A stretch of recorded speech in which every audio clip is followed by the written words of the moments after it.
Welcome to Michigan's WW1 Centennial News Report. I'm host Dennis Skupinski. Base Hospital 36 played an important role during the First World War. It was the first 1,000-bed hospital to go to France, and it contained some of Detroit's best medical professionals. It gave them a chance to demonstrate their craft to the world.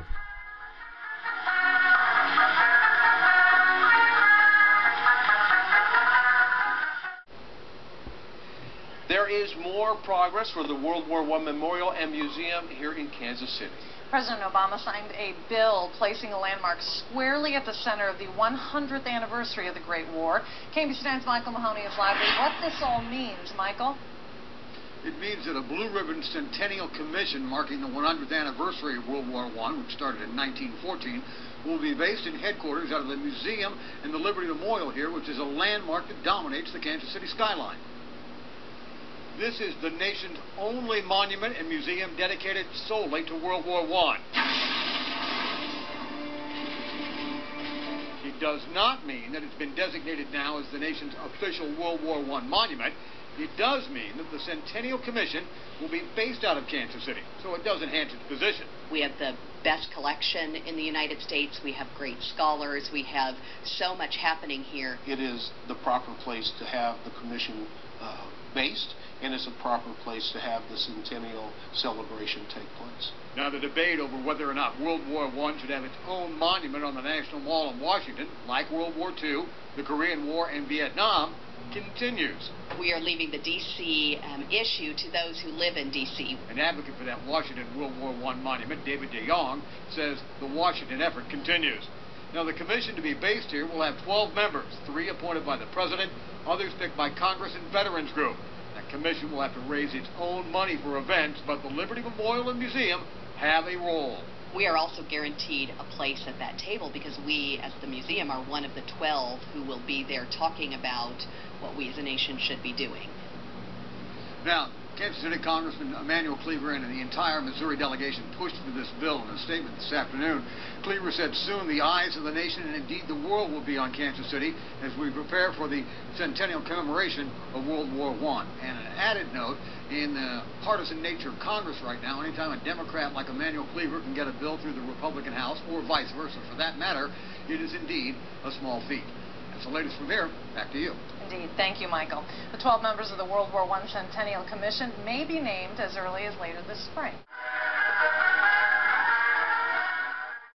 During Part 2 of Base Hospital 36, we'll take a look at how Base Hospital 36 was organized and some of the medical professionals that staffed it.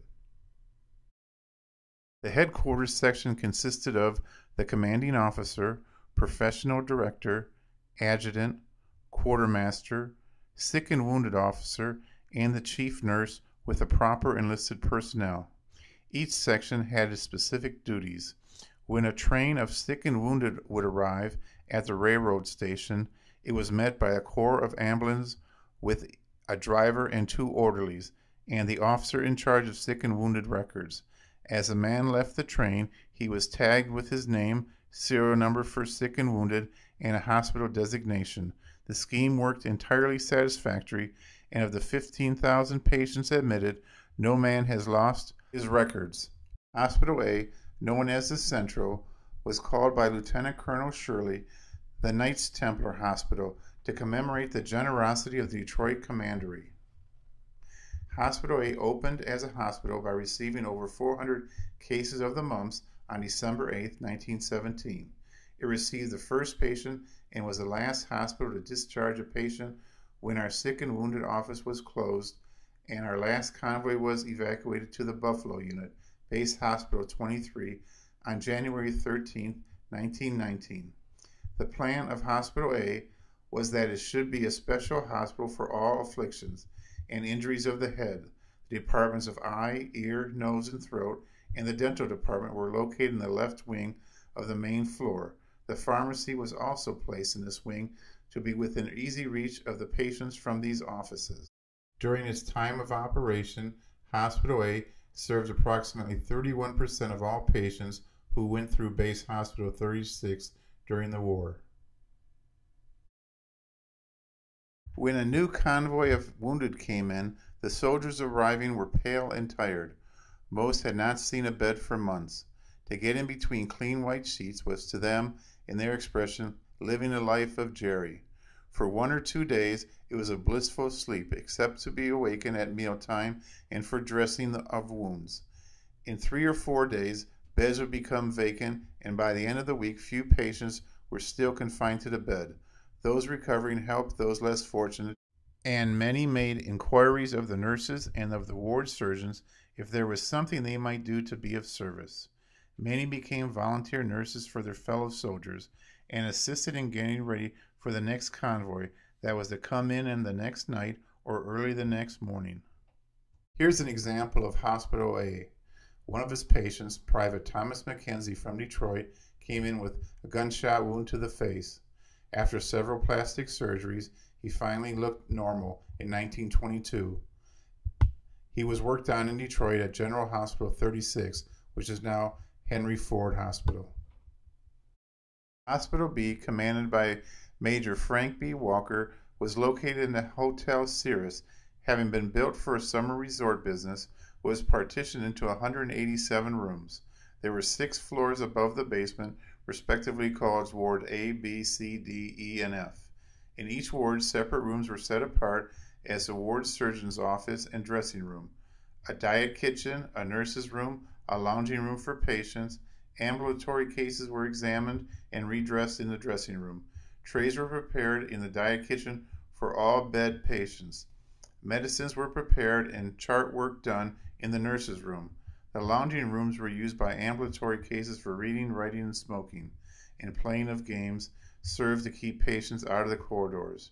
The immense kitchen in the basement of the Grand Hotel was put at the disposal of Hospital B, and a butcher shop for the unit was also commodiously located there. Base hospitals had a special room near the entrance, which was fitted up as a receiving room. There, tub and shower baths were installed for ambulatory patients who were able to use them. Orderlies assisted undressing those cases and bathing and redressing them in pajamas, slippers, and bathrobes. Stretchers were placed out long and low on narrow tables. Undressing by orderlies and bathed by nurses after being redressed carried through the hall to the X-ray laboratory. The X-ray department was unusually well equipped. It had at its disposal a standard X-ray table for plate work with all the necessary appliances in one room, a fluoroscopic table with appliances for vertical examination, and in another room a dark room for developing plates, and an office provided with a large showcase and stereoscopic outfit for examination of the plates. Surgery wasn't the only kind of cutting done at Hospital B. Here a barber shows his work. Hospital B was a surgical hospital, and the staff performed many operations. Here is an example of 2 of them. One, removing a blood clot from a soldier's head. The second is a fluoroscopic removal of shrapnel from a soldier's head. Hospital C was also known as the Palace and was one of the 5 large buildings used to house the patients of Base Hospital number 36. It was well located on a hill with beautiful and wholesome outlook in every direction. Up until the time of it being taken over by the Americans, it was used as a French military hospital, and some of the rooms were reserved for the French military afterwards.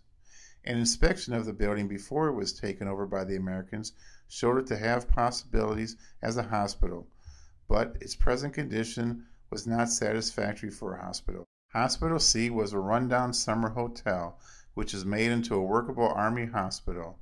It was supplied by many things Uncle Sam could not furnish, or could only furnish after a long delay. Those involved a lot of times dipped into their own pocket to supply articles needed for the hospital. Hospital D, or the Macomb County Hospital as it was known, also it was known as the De Sources Hotel, was taken over from the French on December 20th, 1917. The building before the war was a large summer hotel used for the accommodation of visitors who came to Vittel for the baths and the waters, for which the town is famous. The building has been used since the beginning of the war by the French military as a hospital.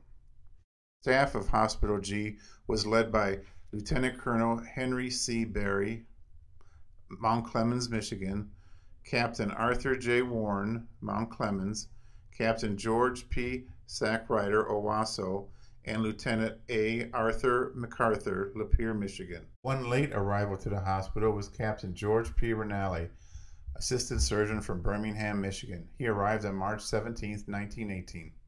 In charge of the X-ray laboratory was Major A.B. Smith. Hospital E was designated for strictly medical cases and did not formally open until April 7, 1918. The Hotel de Parc had been chosen to become the last scene of hospital activity, partly because the number of patients had not exceeded the capacity of the other buildings, and partly because the hotel was not equipped with suitable heating facilities for cold weather. During the process of preparation of this hospital, it was seen fit to have a party. The building looked new and clean, and the dining room floor was the best ever seen of a hotel. There was a grand march, an award of prizes for the best dancers, excellent music, games of cards, and suitable refreshments. No doubt it was the best party the 36th ever had. Hospital E was commanded by Lieutenant Colonel T.A. McGaw, Jr.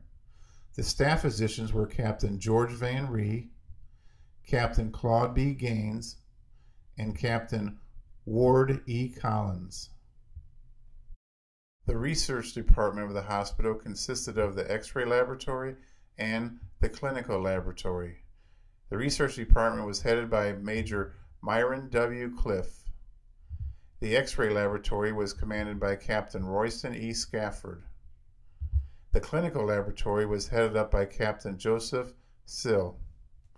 Assistants were Lieutenant Anthony J. Font and Lieutenant Scott S. Fay, not pictured.